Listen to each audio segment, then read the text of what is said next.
It was after 11 p.m. on January 30th, 2012, when Billy Payne Jr. got a call. A buddy of his wanted to come to his house in Mountain City, Tennessee to buy some drugs. But Billy didn't appreciate getting that call. Sure, Billy was a small-time drug dealer, but he wasn't the crazy bachelor he used to be a few years earlier. He was 36, and he had a family now, including a 6-month-old son who had finally fallen asleep. And so the last thing Billy needed was a late-night visitor to wake the baby up again. So at 11:30, he texted his friend saying they couldn't meet up. He explained he had to be up early in the morning for his job at the thread factory, and so he needed some rest.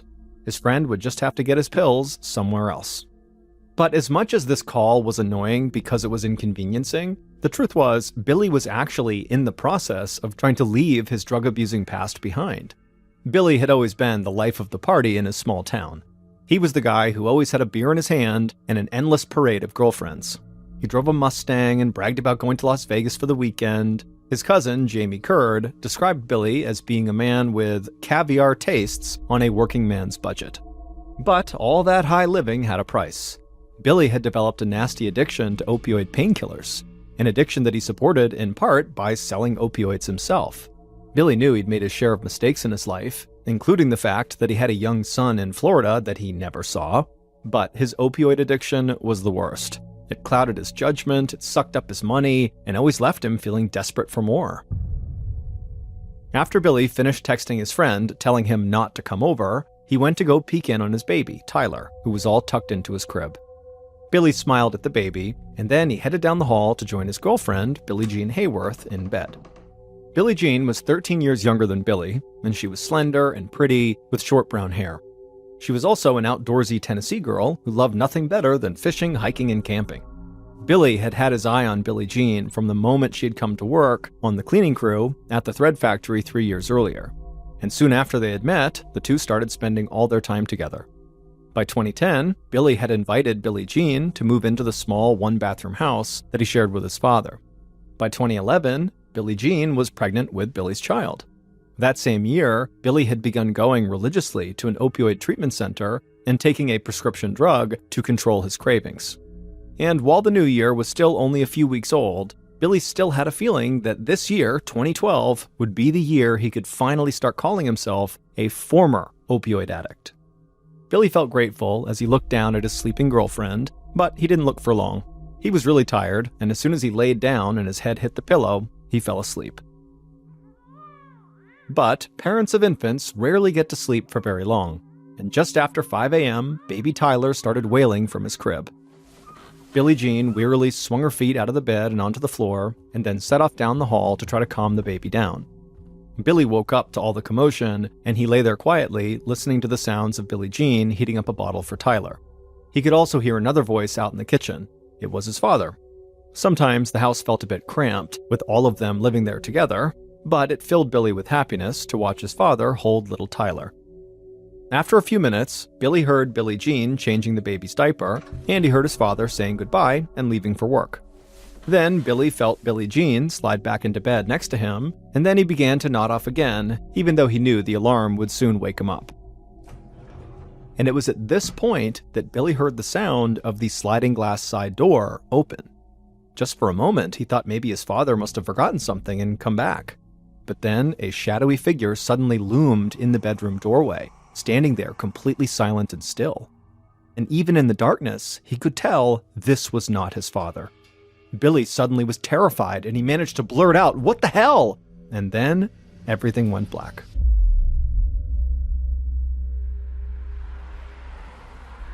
Less than an hour later, at 6:25 a.m., a friend of Billy's pulled into Billy's driveway, just like he always did on weekdays.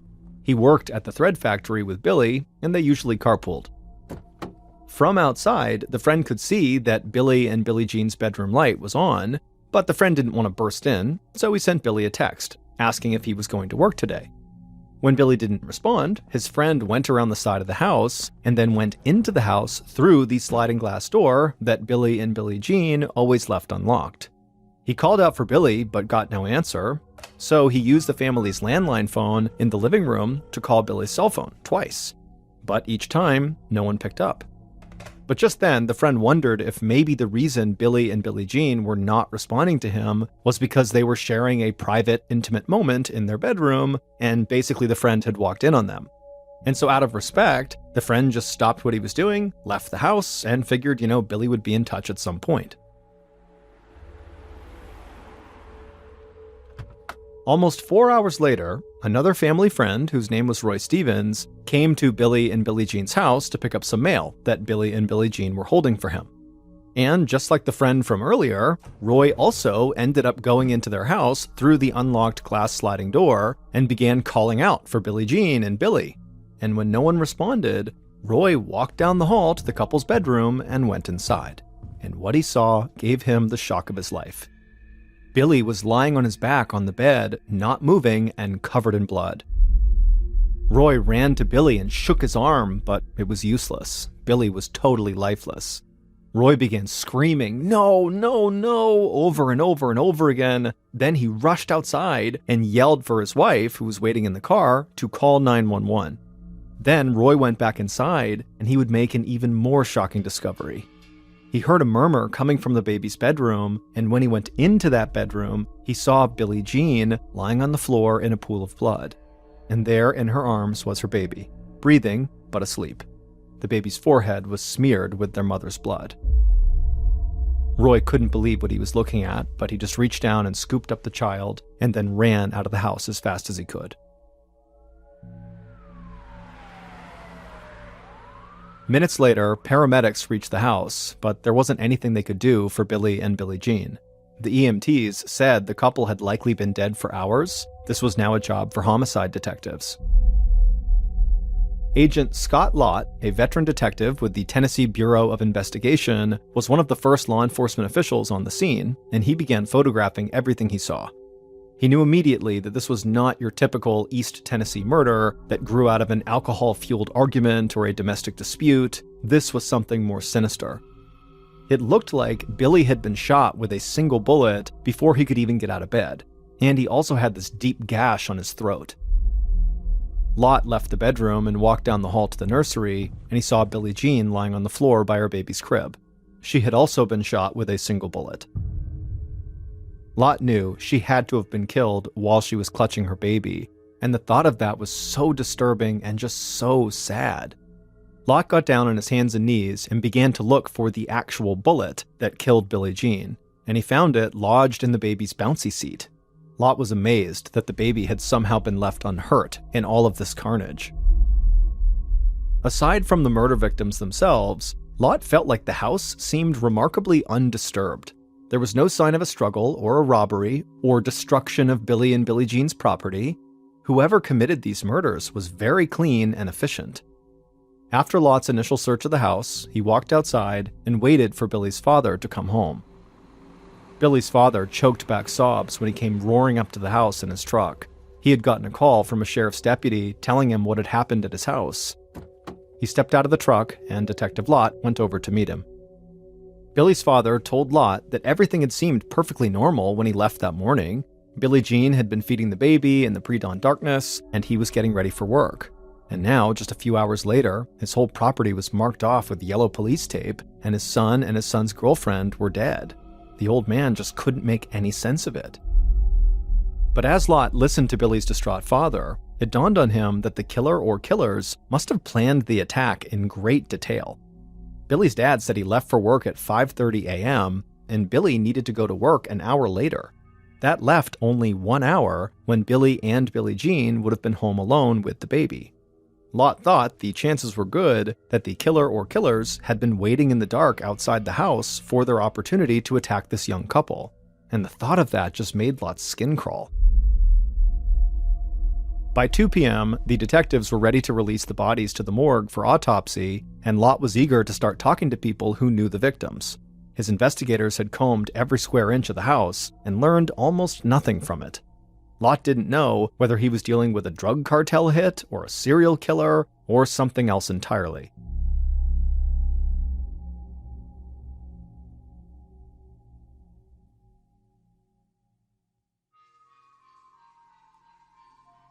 That afternoon, Lott and his partner, Chief Deputy Joe Woodard, asked one of Billie Jean's closest friends, Lindsay Thomas, to come down to the Mountain City Sheriff's Station. They hoped she might be able to provide some information about Billie Jean that could help the investigation. Lindsay had clearly been crying, but she came to the station ready to help find the killer or killers, even if that meant telling some of her friends' secrets. Lindsay said she suspected that the murders had something to do with drugs. She had visited Billie Jean at home the day before the killings, and Billie Jean had told her that she was selling opioid pills to help pay for Tyler's baby supplies. And Lindsay knew that Billie Jean's boyfriend, Billy, also sold opioid pills. And so Lindsay told Lot that between the two of them, they could have been in touch with some very dangerous people who would not hesitate to hurt or even kill them if something went wrong. This was news to Lot. Billy and Billie Jean did not have criminal records, and they were not under investigation by the narcotics squad either. But maybe the couple was just good at avoiding unwanted attention. The crime scene was certainly consistent with a ruthless drug gang hit, cold, efficient, and cruel, and Lot did find white crystals on the floor in Tyler's room that looked a lot like methamphetamines. And so Lot made a mental note to be sure to check back in with his narcotics squad. Then, Lot asked about something Billy's dad had told him. When Billy's dad was sobbing in front of the house, he had made a comment about how there was some bad blood between his son and his son's girlfriend and this other family in town, the Potters. Now, Billy's father was too upset to explain this clearly, but from what Lot gathered, it sounded like there was some sort of internet feud between primarily Billie Jean and Janelle Potter, who was 30 years old and lived with her parents. Lindsay told detectives that she knew all about this feud. She said she'd even gotten caught up in it. But she thought the whole thing was just stupid. It was more like a middle school food fight than a reason to actually kill someone, and so Billy and Billie Jean were not afraid of the Potter family. I mean, they never even locked all their doors. Still, Lot asked Lindsay to slow down and walk the detectives through the entire feud. Lindsay said the dispute had begun more than a year earlier when people that she had never heard of began slamming her and Billie Jean on a website called Topics. It was a site where people commented on local issues, sometimes anonymously. One person had accused Lindsay of threatening to hurt Janelle, and he said that Janelle's defenders might hurt Lindsay too. And so he warned Lindsay to, quote, watch her back. For months, Topics users alleged that Lindsay and Billie Jean were out to get Janelle, and that they might even physically assault her. Lindsay told the detectives that she and Billie Jean had tried to ignore the taunts because the whole idea was absurd. The two women barely knew Janelle and really had no reason to want to hurt her. Lindsay said that she and Billie Jean ultimately became convinced that Janelle Potter herself was orchestrating the social media posts against them as a way to make herself look like a victim and maybe get some sympathy. Lindsay explained that Janelle was a very immature person who had never had a job, never had a driver's license, or really a real boyfriend, so she had plenty of time to stir up some trouble. Lindsay said that she and Billie Jean eventually filed harassment charges against Janelle, but a judge threw out their complaints for lack of evidence. After that, Billy got involved, and he called Janelle's mother in hopes of ending the dispute. But the mother stood by her daughter, and before long, the phone call had turned into a shouting match with Janelle crying in the background. Lot looked over at his partner Woodard, and he nodded. They both knew this was a strange lead, but it was the best thing they had so far, so they had to go talk to the Potters next. The next morning, so February 1st, the two detectives drove out to the Potters' home, located a few miles from where Billy and Billie Jean had lived and died. Janelle's father, Buddy, opened the front door even before Lot and Woodard could ring the doorbell. He would tell them that he'd actually been expecting them because everybody in town always pointed fingers at his family. Lot could see that Buddy was a very proud United States Marine. He wore a Marine Corps hat, and his living room table was covered with military honors, including decorations from combat in Vietnam.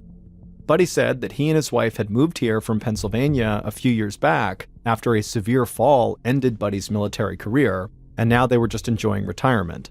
But Buddy acknowledged that their daughter, Janelle, really struggled sometimes. He explained that she had a hearing problem when she was young that made it really difficult for her to carry on normal conversations, and at 6 feet tall, she felt really awkward and struggled to talk to boys. So as the years went by, she spent more and more of her time alone at home. Buddy said that his daughter was so vulnerable that he and his wife often had to be very protective. Anybody who wanted to do something socially with Janelle had to meet Buddy and her mother, Barbara, first. And Buddy said they worried constantly that Janelle was being bullied. That's when Barbara chimed in. She said the feud between their family and Billy Jean and her friends was a perfect example of the way Janelle was bullied. Barbara said that, Billie Jean and Lindsay would pick on Janelle so regularly that she and Buddy sometimes worried that their daughter might end up hurting herself. Janelle sat quietly as her parents talked about her to the detectives. But eventually, Janelle would speak up, and she would say that she didn't understand why Billie Jean and Lindsay were targeting her. She said she never posted insults about Billie Jean or anybody else online, but some of the people who came to Janelle's defense online fiercely criticized Billie Jean and Lindsay. Janelle said she believed that Billie Jean and Billy and Lindsay were trying to make her feel completely alone. She said that Billy had also attacked her closest supporters, falsely accusing her friend, Jamie Curd, of selling drugs. Lott's eyes widened at the mention of Jamie Curd. He'd heard that name when interviewing people who were close to Billy. And so he stopped Janelle and he asked, "Isn't that Billy's cousin?" And Janelle nodded and said, "Yes." Lott acted surprised. Lott told Janelle he understood that Jamie and Billy were not only relatives, but also close friends. So why would Billy attack Jamie? Janelle explained that Jamie actually was no longer friends with his cousin Billy anymore because he had learned how badly Billy and Billie Jean and Lindsay were mistreating Janelle. The two detectives wrapped up the interview and thanked the Potters for their time. Then they got up and walked outside and made their way over to their car, all the while puzzling over the strange story they'd just heard. Also, Janelle's way of talking just seemed very immature to them, and not just because of her high-pitched, childlike voice, but also because she portrayed everything in terms of petty rivalries that really did seem like something from middle school. But the online harassment that Janelle and her parents described sounded very serious to Lott. And if Janelle really did look at the world like a middle school kid, she would be an easy target. So Lott could see why the Potter family was on edge at the mention of Billy and Billie Jean. Lott and Woodard agreed they needed to speak with Billy's cousin, Jamie, as soon as possible. Clearly, he had a ringside seat for the family feud, and so maybe he could give the detectives some sense of how deep the anger ran on both sides. Later that day, narcotics officers listened politely as Agent Lott described the evidence that Billy and Billie Jean were selling drugs out of their home, potentially putting their lives at risk. But the narcotics officers were not impressed. They said at most, Billy and Billie Jean were small-time dealers who were selling just to their inner circle. The narcotics officers went on to say that typically they investigated people who sold hundreds of times more product than Billy and Billie Jean. If anyone was going to get killed over a drug deal gone bad, it would likely be major dealers, not just some random young couple with a little bag of pills. Nothing the narcotics officers said surprised Lott, but the dead end left him with only one real lead in the case. Now he was even more interested in his upcoming conversation with Jamie Curd. By the time Jamie walked into the sheriff's office on Thursday, February 2nd, so 2 days after the murder, the detectives had thoroughly scrubbed his background. They talked to friends of the victims, as well as Jamie's own sister, about Jamie's relationship with Billy and Janelle. People said that Billy was probably the best friend Jamie had ever had. The two men had worked together on the same exact machine at the thread factory, and then they often went out and partied together after the shift was over. And when Jamie's dog died a few years ago, Billy had even come over with beer to commiserate and to comfort his cousin. And when Jamie couldn't find a girlfriend, Billy had introduced him to Janelle Potter, who had just as much trouble getting a date as Jamie did. And Jamie and Janelle hit it off and began spending time together, but they had one problem. Janelle's parents did not like Jamie. At one point, they even banned him from coming inside their house. And so that was when Jamie began offering to come over and repair the Potter family's computers, because it was literally the only way he could think of that he could still see Janelle. But Jamie's relationship with Janelle ultimately drove a wedge between Jamie and his cousin Billy as the online feud spread to Facebook and other social media, and then to the courts. In the end, Jamie had to choose between his girl and his best friend, and he picked his girl, and the two men stopped speaking to each other. Now, the detectives wondered how far Jamie would go to defend Janelle.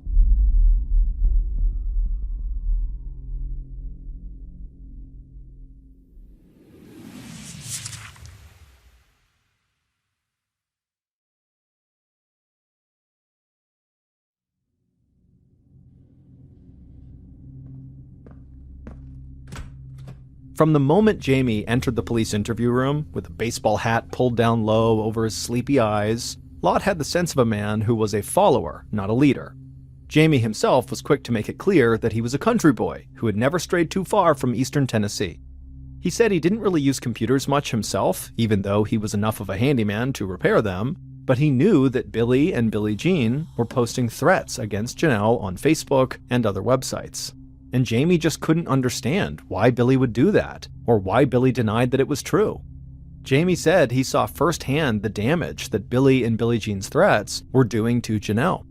Jamie said he had seen Janelle suffer these paralyzing panic attacks over some of the things that Billy and Billie Jean were saying about her. And Jamie said at some point he just couldn't take it. He just could not bear to watch his girl get hurt. Detective Lott said he could only imagine how hard it would be to watch your girlfriend be bullied. Jamie tried to interrupt, claiming that Janelle was not his girlfriend, but Lott ignored him. He said it must have been hard for Jamie to keep from hurting the people who were hurting Janelle. Then Lott leaned forward and looked right at Jamie, and he asked him a very surprising and blunt question. Would you shoot a woman with a baby in her arms? Startled, Jamie just sat there for a moment before he answered with one word: no. And Jamie instantly offered to take a lie detector test to prove he really had nothing to do with these murders. And after that, he went silent. And so the detectives just sat there in silence and stared at Jamie, hoping he would eventually chime in with useful information. And for a while, all Jamie did was just sit slouched in his chair, but then suddenly Jamie sat up and he began wildly looking all around the interview room as though he was looking for someone who was watching them. Then he looked right at the detectives, and his eyes were wide and his voice got really quiet, and he asked them, "Is the CIA here?" Lott and his partner were dumbfounded, but also intrigued. Why would the Central Intelligence Agency, the country's international spy agency, have anything to do with a double murder in rural Tennessee? Jamie glanced from detective to detective, hoping for an answer to his question, but the two detectives didn't say anything, mostly because this was a totally outrageous question that didn't seem legitimate. But what was absolutely clear in this moment was the two detectives knew they had to figure out what in the world Jamie was talking about. On the other side of town, Janelle's mother, Barbara, had no idea that Jamie was talking to the police at that very moment. But she would have known exactly why Jamie was asking about the CIA. And she, for one, was grateful that one particular spy did keep an eye on Mountain City, Tennessee. For more than a year, Barbara had been emailing back and forth with a CIA agent named Chris, and they had grown very close, like mother and son. In fact, she even sometimes addressed him as son. Chris, the CIA agent, had gone to high school with Janelle more than a decade earlier. And even though his career had taken him around the world since those days, he still kept a protective eye on his high school classmate, and he would let Barbara know whenever he learned of any threats to Janelle's safety. Months before the murders, in April of 2011, Chris had emailed Barbara to let her know that Billie Jean and two other women had been prowling around their property at night. Chris said he suspected the women were up to no good, but he was in no position to do anything. He had just broken his arm, and he was in a cast. However, Chris said he had tapped the phone line in Billy and Billie Jean's house, so he would be able to keep track of their conversations. That way, they would know if Billy and Billie Jean were planning anything else. Barbara couldn't thank Chris enough for the warning. He was like a guardian angel. "We love you, son," she wrote back to him. And in the email, she also reassured Chris that her husband, Buddy, was in, quote, Vietnam jungle recon mode, end quote, and he would be ready if any intruders tried to enter their home. Billy's cousin Jamie had also struck up a relationship with Chris, the CIA agent, and Jamie often poured his heart out to the spy about how much he loved Janelle. Chris had assured Jamie that he had a great girl, but he warned Jamie that Billy and Billie Jean and their friends, they really wanted to make Janelle's life hell, and that would definitely affect Jamie's life. So when Jamie returned to the police station to take his lie detector test that he requested on February 6, 2012, so almost a week after the murders, he hoped that Chris, the CIA agent, might be looking out for him. But things didn't go so well for Jamie. The lie detector analyst concluded that Jamie was being deceptive when he claimed he didn't know anything about the murders of Billy and Billie Jean. And so this meant it was very likely that Jamie was hiding something. And this was exactly what Agent Lott was hoping for. Now he'd be able to really up the pressure on Jamie and basically force him to either spill his guts or risk facing first-degree murder charges. And so, Agent Lott walked into the interview room where Jamie was once again waiting, and Lott felt ready to break this man down. For the next 2 hours, Lott, along with another detective, threw one question after another at Jamie. What was he hiding? Why was he lying? Was anyone else involved in the murders? And Jamie just sat there mumbling, I don't know, or just grumbling without even answering at all. Finally, the detectives actually started taking pity on Jamie, saying they knew he was not the mastermind. He was probably just following someone else's instructions. Lott said that maybe Jamie didn't shoot anyone, but he needed to tell them who did. But Jamie just continued to mumble and stammer his way, and so Lott was getting really frustrated. So he just left the room and typed up a written statement, a confession for Jamie to sign, that admitted he played a role in the murders. And so Lott came back in the room with the statement, and he slid the confession with a pen across the table to Jamie, and Jamie just stared at it for a long time doing nothing. But eventually, Jamie picked up the pen and he signed his name down at the bottom. After the interrogation ended, Jamie looked completely defeated, and so he very quickly just agreed to let the detectives come out to the parking lot and search his car. And in his car, scrawled on a scrap of paper on the front passenger seat, the detectives found email addresses for not only Jamie, but also for Barbara and Janelle. This was like a goldmine to Lott. Now that Jamie had confessed to a backup role in the murders, the detectives could get a search warrant to see all the messages written to and from these email addresses in the months leading up to the murders. If there was a larger plot to murder Billy and Billie Jean, then the detectives would soon know about it. A few days later, the email company sent the detectives an electronic file containing thousands of emails sent or received by Jamie, Barbara, and Janelle over the previous year. And so suddenly, the detectives had a window into why the Potter family lived in such fear. The detectives quickly started seeing correspondence from a CIA agent named Chris Chodden, who was warning with increasing urgency that Billy, Billie Jean, and their friends were harassing and threatening Janelle. The emails were chatty and personal, sometimes weaving in stories from Chris's CIA work or references to his 3 Great Danes, but frequently coming back to his concerns that these bullies might follow through on their threats to hurt Janelle.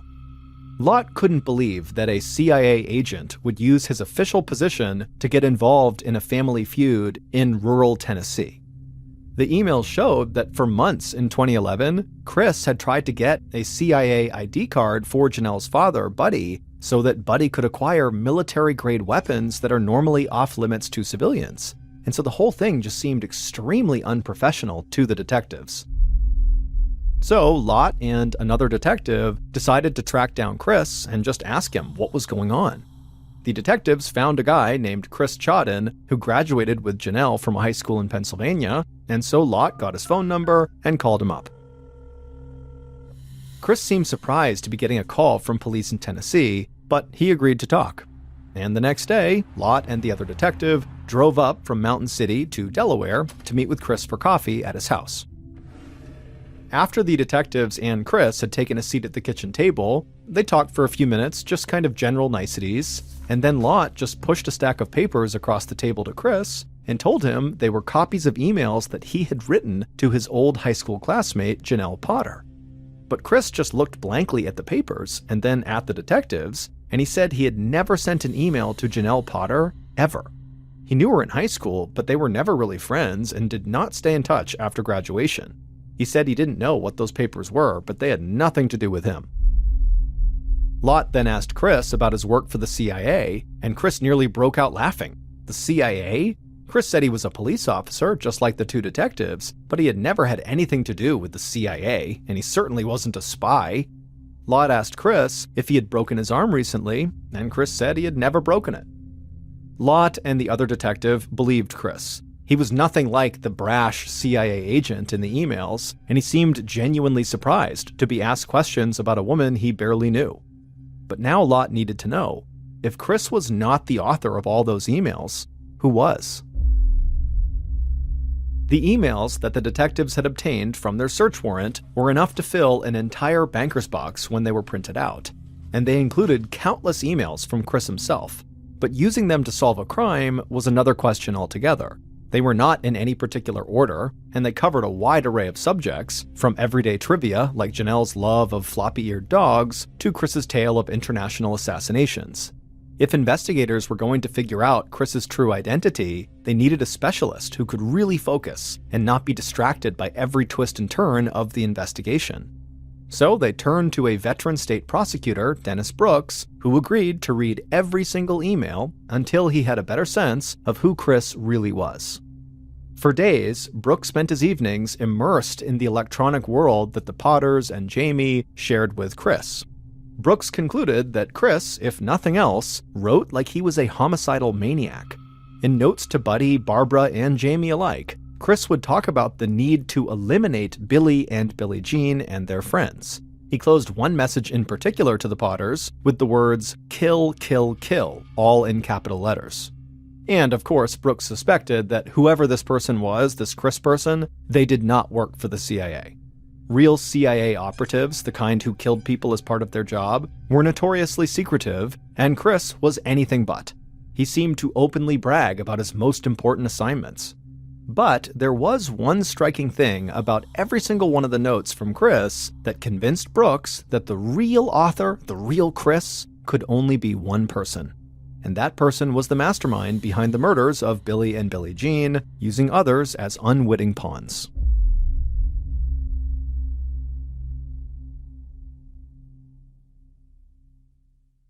The night that Jamie Curd signed his confession, he did finally break down and talk in great detail about his role in the murders. Then, once investigators had thoroughly analyzed all the emails, they did have a clear picture of how the murders played out.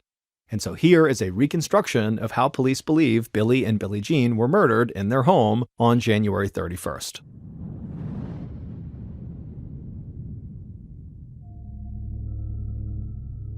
Around midnight on January 31st, so right as Billy was crawling into bed, a few miles away, Billy and Billie Jean's killer told Jamie that they needed a favor from him. Would Jamie take a ride to Billy and Billie Jean's house and stand lookout? Jamie knew what this favor really meant. The killer was finally going to take drastic action against Billy and Billie Jean, and they needed someone else for backup. Jamie did not like this idea, but he had known this night was coming for months, and so he agreed to go.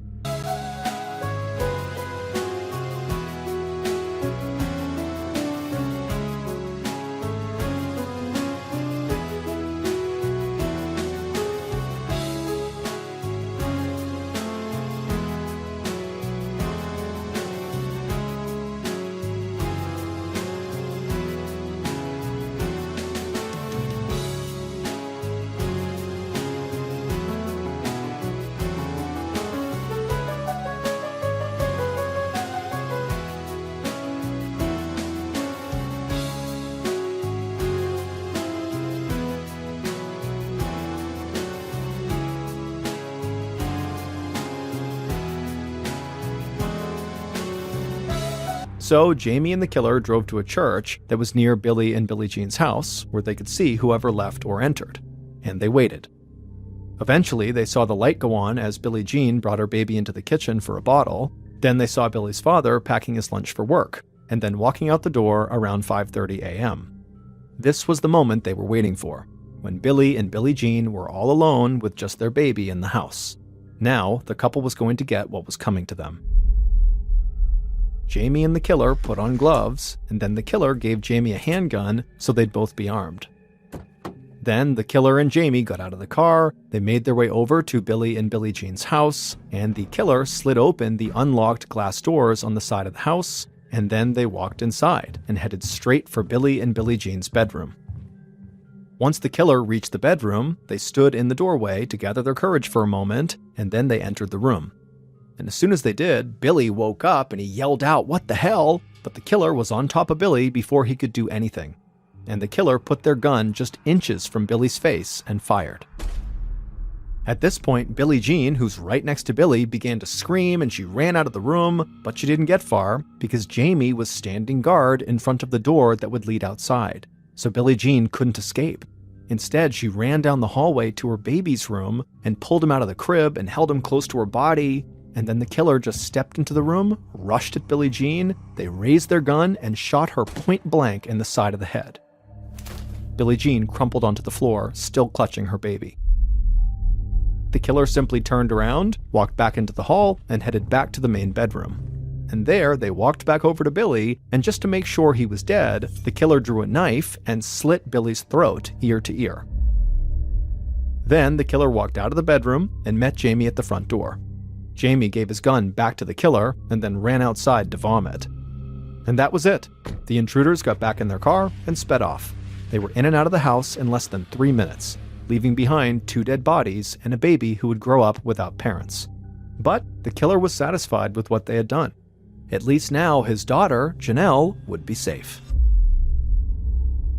Buddy Potter, Janelle's father, killed Billy and Billie Jean. But police did not believe he was the one who actually set the murders in motion, or that he was the one pretending to be the mysterious CIA agent, Chris. Still, police easily had enough evidence to arrest Buddy, and they hoped that once they had him in custody, he would confirm that somebody else had pushed him to kill. But Buddy owned dozens of guns, and he often carried them no matter what he was doing, whether he was mowing the grass or out at a restaurant, he was always carrying. So when Agent Lott and Chief Deputy Woodard drove out to the Potter house early on a mid-February morning to arrest Buddy, they called ahead to let Buddy know they were just coming by with some follow-up questions. The last thing the 2 detectives wanted was to surprise Buddy and accidentally trigger an armed standoff. When they got there, Buddy let the 2 detectives into the house, but the moment Lott told him they were actually there to arrest him for murder, Buddy reached for a gun. But Lott and Woodard were ready, and they instantly tackled Buddy, pinning his arms and getting him into handcuffs. Then they dragged him outside, put him in the cruiser, and went back to the sheriff's office. On the ride, the detectives told Buddy they knew that he loved his family and he was just trying to protect them. He was no monster. After all, Buddy didn't kill the baby. The detectives reassured Buddy that they understood. The world was going to hell, and sometimes violence was the only solution, right? After all, someone else had warned Buddy his daughter was in danger. And with that, tears began to well up in Buddy's eyes in the backseat of the cruiser, and his voice cracked as he shared with the detectives all the terrible things the CIA agent Chris had told him that Billy and Billie Jean were going to do to his daughter. And it was just too much for him. He had to act. Now, while Buddy clearly missed all the red flags in the emails coming from the CIA agent Chris that clearly indicated he was not who he said he was, the state prosecutor, Dennis Brooks, who reviewed all those emails, he caught the red flags, and it was one particular red flag, a chronic error that popped up in many of the emails, that ultimately led Brooks to discover the fake CIA agent's true identity. Time and again in these emails, Chris made a spelling mistake that was far more typical for a schoolchild than an adult CIA agent. Chris always forgot to drop the letter E from the end of verbs when he added the letters ing to them. So words like loving, taking, and caring all contained the extra E in the middle. And that was the same error that Brooks had seen over and over again when reading emails sent from another person, Janelle Potter. And so Brooks told investigators that Chris had been a figment of Janelle's imagination all along, but one that she had used to very effectively manipulate her entire family.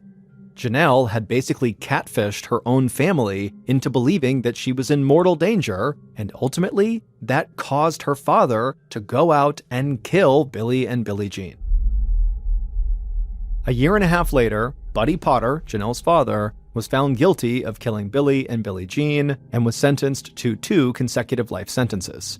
As for Jamie Curd, the star prosecution witness, he agreed to a plea deal that required him to serve 25 years in prison. Janelle and her mother Barbara went on trial for their roles in promoting the double murder. Janelle's attorney argued that she was too childlike to murder anyone, and she shouldn't be punished because her father was overly protective. But the jury was not buying it, and ultimately she and her mother were both sentenced to life in prison.